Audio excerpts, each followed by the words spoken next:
예수님이 12 제자를 부르셨습니다.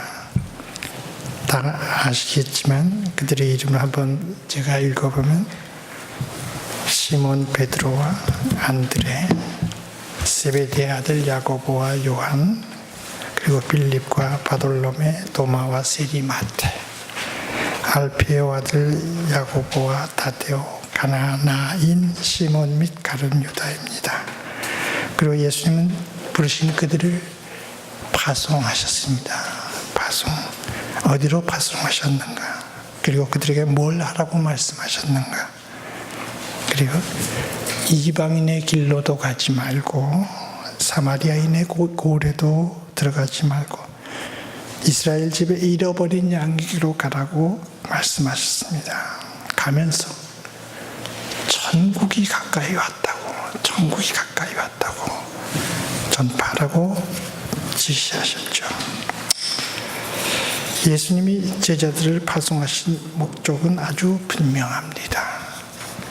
제자들로 하여금 천국 복음을 전하게, 널리 전하게 하면서 그냥 말씀만 전하는 게 아니고 병든 자를 고치고 죽은 자도 살리고 나병 환자를 깨끗하게 하고 귀신도 쫓아내라고 말씀하셨습니다. 오늘 우리가 들을 때 너무 황당한 말씀처럼 들리는 게 사실입니다. 병든 자를 고치는 데까지만 해도 괜찮은데 죽은 자를 살려내고 불치병이라고 하는 나병 환자를 고치고 귀신을 다 내쫓으라고 하는 것. 황당한 말씀처럼 들리지만 사실은 그렇지 않습니다. 예수님이 이미 제자들을 부르신 다음에 그들에게 더러운 귀신을 쫓아내며 모든 병과 모든 약한 것을 고치는 권능, 파워를 주셨다고 마태복음 10장 1절에 분명히 기록되어 있어요.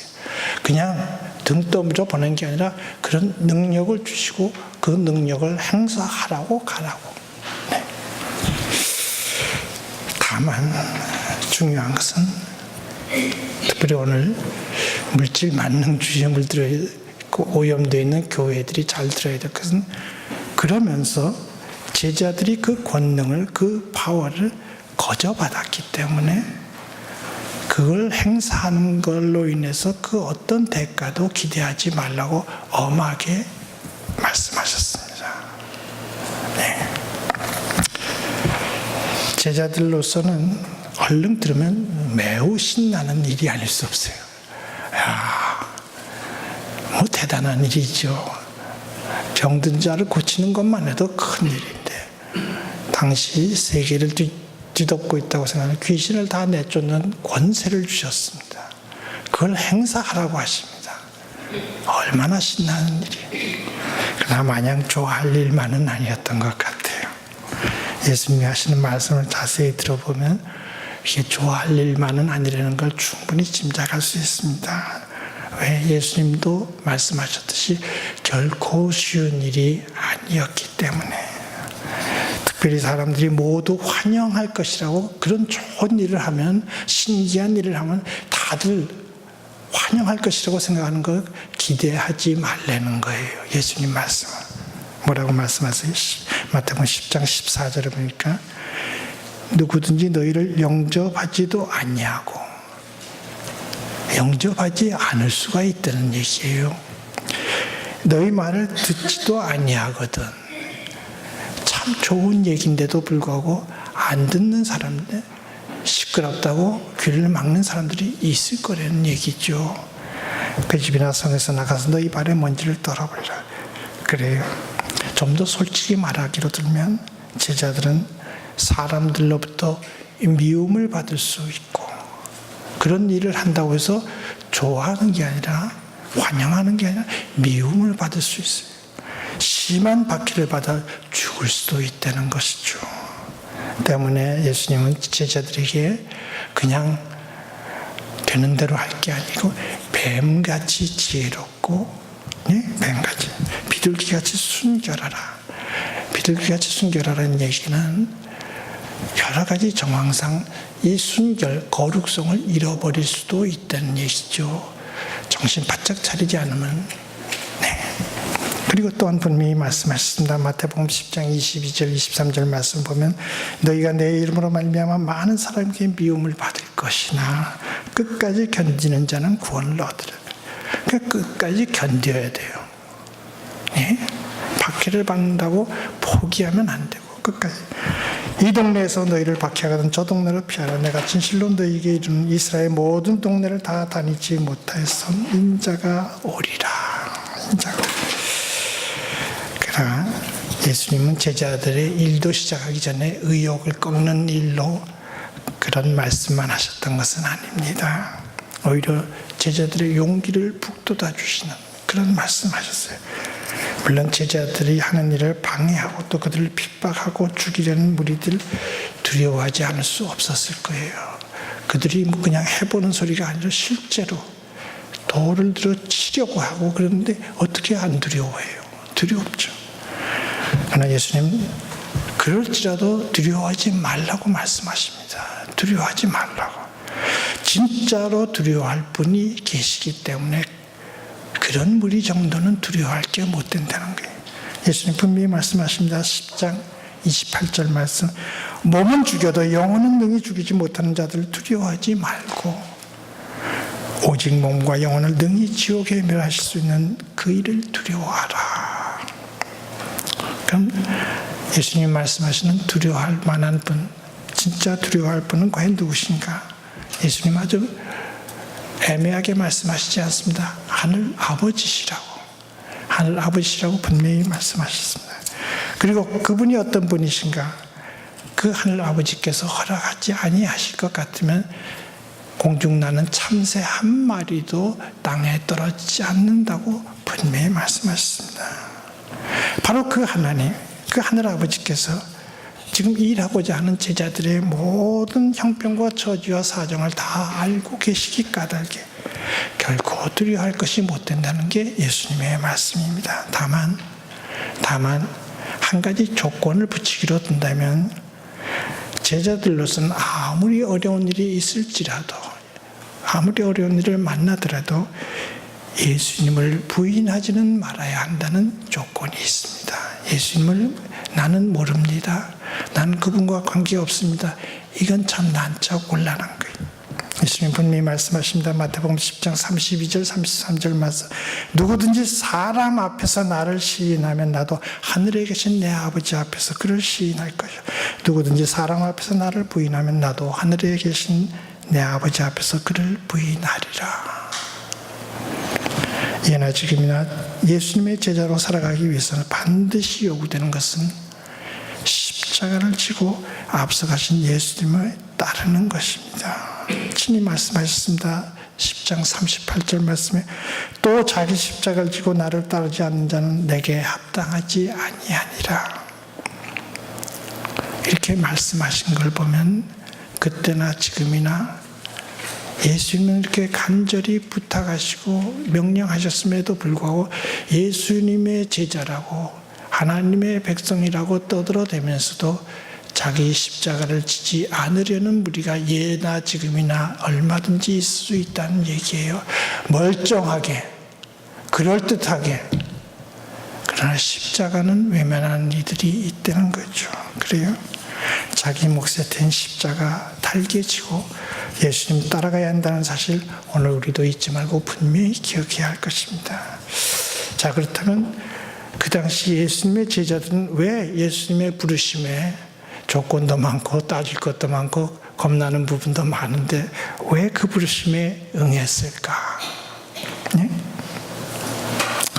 예수님 말씀하신 것처럼 몸과 영혼을 지옥에 멸하실 수 있는 하늘 아버지, 그 하늘 아버지가 두려워서 진짜 두려워할 뿐이기 때문에 예수님 말씀을 믿고 따른 것인가? 안 그래도 우리가 인정할 수 있는 건 예수님 제자로 사는 것은 정말 솔직히 말해서 결코 쉬운 일은 아닙니다. 뭐 제자도라 그래서 뭐 여기저기 세미나도 많고 무슨 훈련도 많은데 진짜 제자로 사는 것은 정말 어렵습니다. 정말 어려워요. 예수님도 아주 단언하시는데 자기 십자가를 지고 따르지 않으면 아무 소용없다는 얘기는 나와 관계없다는 얘기 아니겠어요?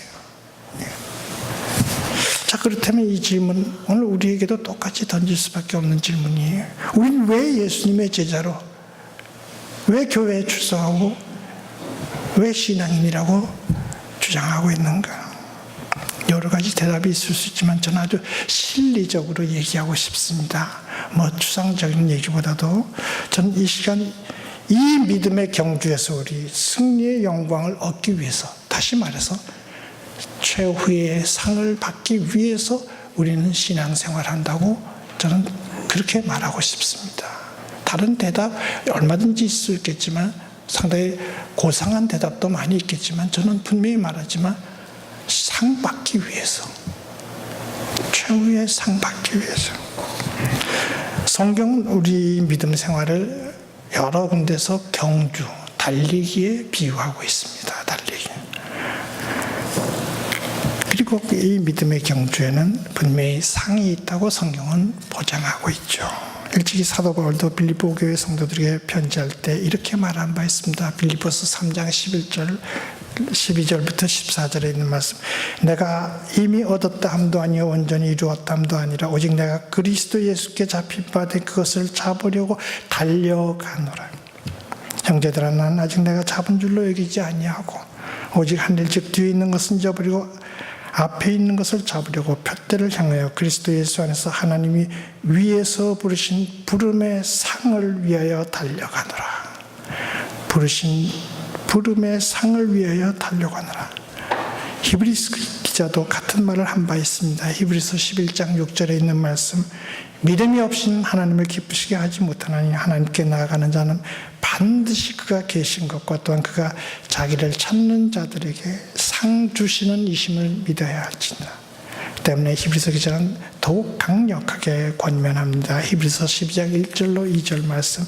이러므로 우리에게 구름같이 둘러싼 허다한 증인들이 있으니 모든 무거운 것과 얽매이기 쉬운 죄를 벗어버리고 인내로서 우리 앞에 당한 경주를 하며 믿음의 주여 또 온전하게 하시는 이 예수를 바라보자. 그는 그 앞에 있는 기쁨을 위하여 십자가를 참으사 부끄러움을 개의치 아니하시더니 하나님 보좌 우편에 앉으셨느니라. 네. 오늘 우리도 이 경주, 이 믿음의 경주에 참여하는 까닭은 궁극적으로 누가 뭐라 하더라도 궁극적으로 이 상을 받기 위해서라고 말할 수 있습니다. 이 상을 놓치면 다 쓸데없는 얘기예요. 죄송한 얘기지만 아무리 그럴싸하게 하더라도 마지막에 상을 못 받는다면, 주님이 주시는 상을 잃어버릴 것 같으면 다 물거품이다. 아니 한번 못하다고도 할 수 있어요. 예. 그렇다면 누가 과연 이 믿음의 경주에서 승리의 영광을 얻고 하늘의 상을 받을 수 있겠는가? 그 대답을 오늘 우리 읽은 본문 말씀, 이 말씀을 통해서 예수님께서 친히 들려주십니다. 뭐라고 말씀하십니까? 너희를 영접하는 자는 나를 영접하는 것이요 나를 영접하는 자는 나를 보내신 이를 영접하는 것이니라. 그래요. 하늘의 상을 받기 위해서 무엇보다 먼저 상 주시는 분이신 하늘 아버지께서 보내신 예수 그리스도를 영접해야 합니다. 진짜로 영접해야 합니다. 입술로만 떠들어대는 걸 가지고는 상당히 부족합니다.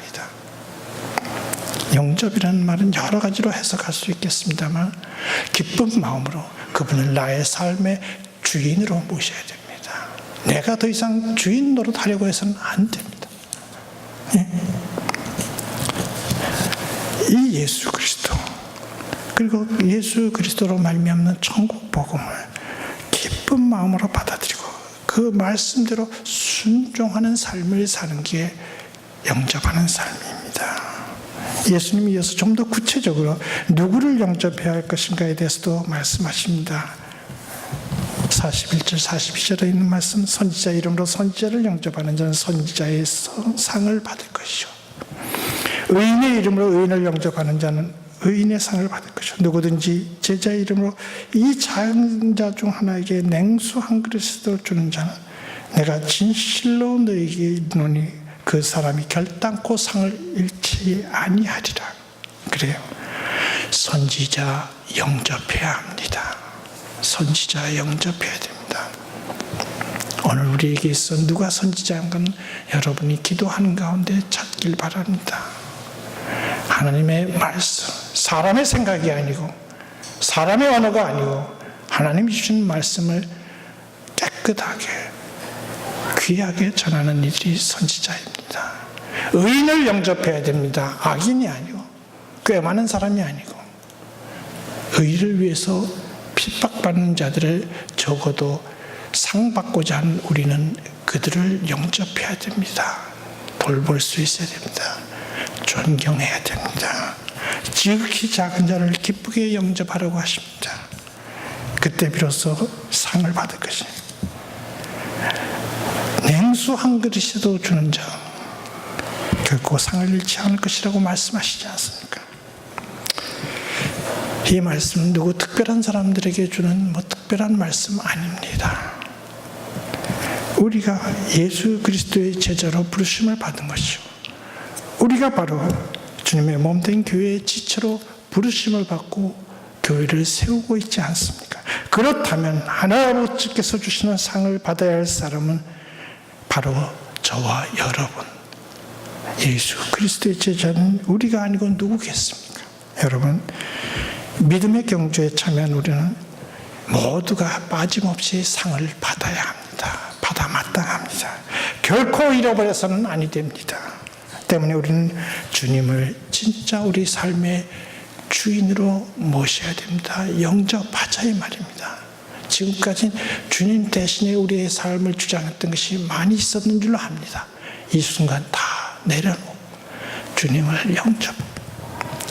그것이 바로 하늘 아버지를 믿고 영접하는 것이기 때문에 주님을 영접하고 주님 가신 그 길, 십자가의 길을 따라가는 그런 삶을 이제 살아야 됩니다.